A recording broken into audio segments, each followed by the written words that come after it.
Hello friends, in today's automation with Ansible tutorial series, we will see how to write a Ansible playbook. So this is a live demo session where I will be showing you how to write the playbook and what all options you need to use and what all things you need to keep in mind while writing a playbook. So before starting with the module, let me welcome you to my YouTube channel Tech Institute. So if you have not subscribed to my channel, please subscribe to it and also press the bell icon to get all the upcoming videos notifications so that you can watch them. And also please like the videos, share it with your friends and colleagues and your family members so they can also watch the videos. So now let's start with the live demo. So to start with writing playbook, we will log in to the node where we have Ansible installed. So in my case, I have installed it in my system. So I am just using my own uh, training system. So let me go to a folder which I have already created. So that is bin Ansible test. And here what I did, I have created a ansible.cfg file where I have mentioned what will be my user to use while logging into the manage host, whether ask password for that SSH session or not, and whether to use sudo to gain root access, and while doing that whether to ask password or not. So once we are done with that, then I created a inventory file. So I have just taken one server in my inventory as a managed host. You can have multiple also, it should not be a problem. So now we will start with our first inventory playbook file. So let me create a playbook. So let's give it as a test underscore play dot yml. So please keep in mind your playbook should have this name dot yml. So it is in yml format written, and playbook you can say like it is a Ansible script where you have multiple tasks to perform. So you open the playbook. So first thing you start with giving a name to your play. So you put like my first playbook. So this is the first line you should start. Then you should go with the host where you specify the list of hosts you want to run this playbook. So please keep in mind this host section, whatever you are giving, that should be present in your inventory file. You cannot simply give any host name or something. And one more thing, you can give either a group of host or you can give a particular host from your inventory file, whatever is convenient for you and your requirement. Once you are done with host file, then you specify tasks. So in the task section, we will be using various Ansible module to perform some task or some changes you say or whatever that we will do.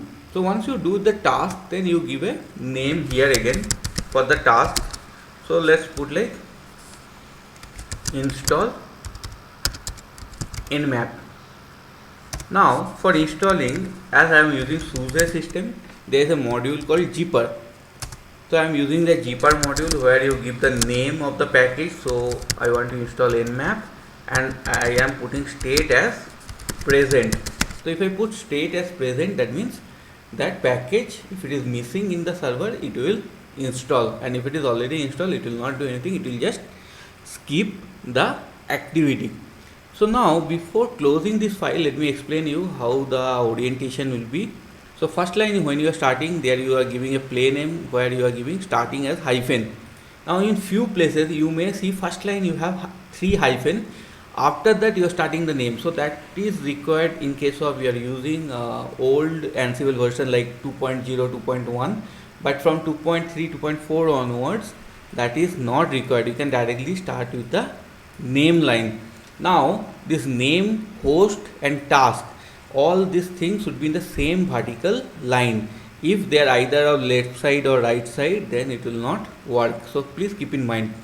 Then when you are giving some modules inside task, they should be towards right side from that vertical line task. It should not be in the same line or before that. It should be after that. Then your task name and that module name should be in the same vertical line, whereas module options should be little bit inside. So for my case, I have given this much space. You may not give this much. You can start from, suppose, from here itself. So that is also fine. So keep in mind, when you are writing multiple tasks or modules, so all the modules should be in the same name and that module name should be in the same vertical line, whereas their options should be in the same. So like, let me put one more module here. So let's put that name create test user. So I'll be using user module, where I'll give the name as test user, and state I'll give present, and UID I'll give 5000.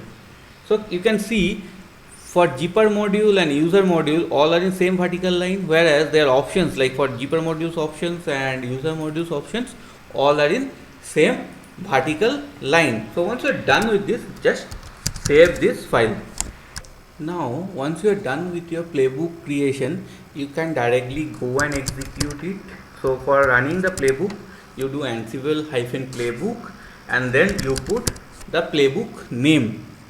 So you can do like this, but what I will suggest, before you go ahead and run the playbook, you do a syntax check.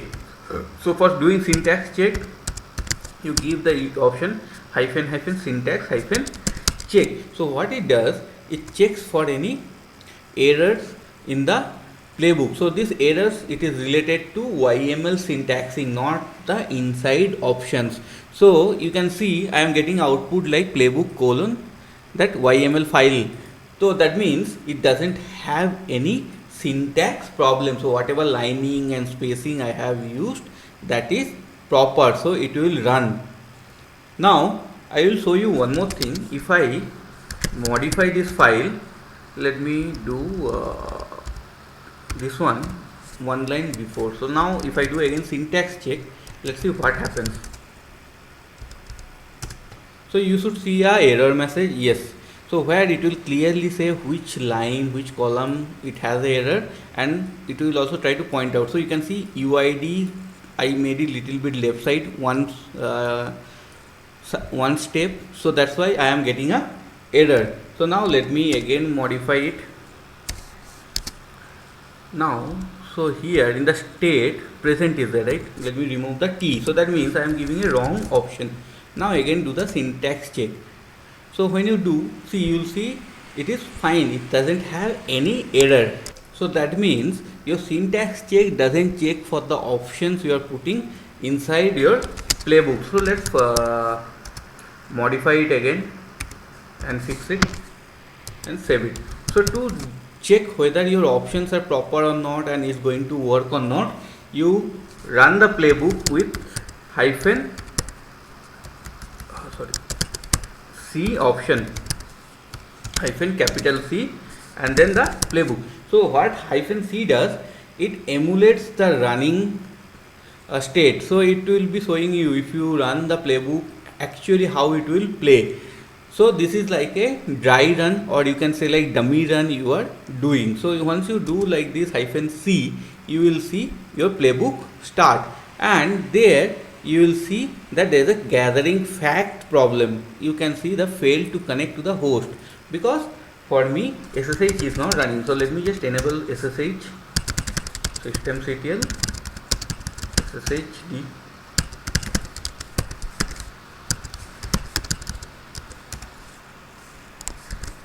So now let me again do. So you can see, right, when I did a -C option, this actually tried to run and show you what is going to happen. So as I have a connectivity issue, that's why it failed. So this kind of things you can check with the -C option. Until you run it as a dry run, you will not be able to know whether you have any problem inside your playbook or not. So let me run it again, because I enable the SSH connectivity. So now you can see it is going to run. So you can see it ran. You can ignore any warning messages, or if you want to fix them, you can go to those link and all whatever section they gave, and you can do accordingly. Now first thing you see, gathering facts.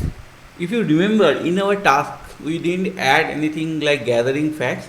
So this is a normal behavior of Ansible. So whenever you run Ansible in play, it runs automatically a task to gather facts about the managed host. So this is nothing but gathering the host name, IP address, and various kind of information like the file system details, MAC address details. Those things it gathers. So once it's done with the gathering, then it moves with the task you specify. So you can see I have created two tasks. One was nmap creation installation, one was test user creation.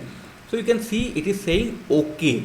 That means it is not saying change like here. So that means nmap is already installed, so it will not do anything. But whereas test user, it is not present in my managed host, so it is going to create the test user and proceed. So you can see here they will give you in recap section how many managed hosts it is running, for how many of them it is okay and means run properly, and how many changes it will make, and whether any failed or skip this kind of steps it done or not.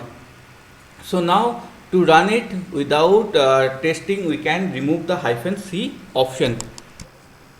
So let's remove that -c option and let's run it. So you see that first play, this is my first playbook running. So it gathered fact, okay, install nmap because nmap was already there, so that's why you are getting okay. And test user also it's created. Now if you want to verify, what you can do, you do log in to that server. Now you do id test user. So you can see test user with 5000 UID is been created. That's what we specified. And then we just do nmap. So you can see nmap is also being used, is there. So that's why it skipped it. Now one more thing I will show you. If you remember when I was telling you about Ansible, I was telling it is a idempotent. So that means it remembers whether last time it made any changes or not. So if you run it again, it will not make the changes. So let's run the playbook once again to show. So now you see gathering facts it will do, whereas install nmap it will not do anything, okay. And see create task user, it is just giving okay because test user is already present in the server. That's why it's not making any changes and giving you okay. So it can give you 2-3 options, either okay, that means it run but it didn't do anything, green color. If it is showing in change and in amber kind of color, that means it made a changes. And sometimes it will say like skip, so skip will come in blue color. So like this you can write your first playbook and run it to do some configuration changes or automation using Ansible. Hope you have liked this session. Please let us know about your thoughts in the comment section, and if you want us to cover some other points, so that we can do those things and we can add them in our upcoming videos. So bye, have a good day. We'll see you in our next video.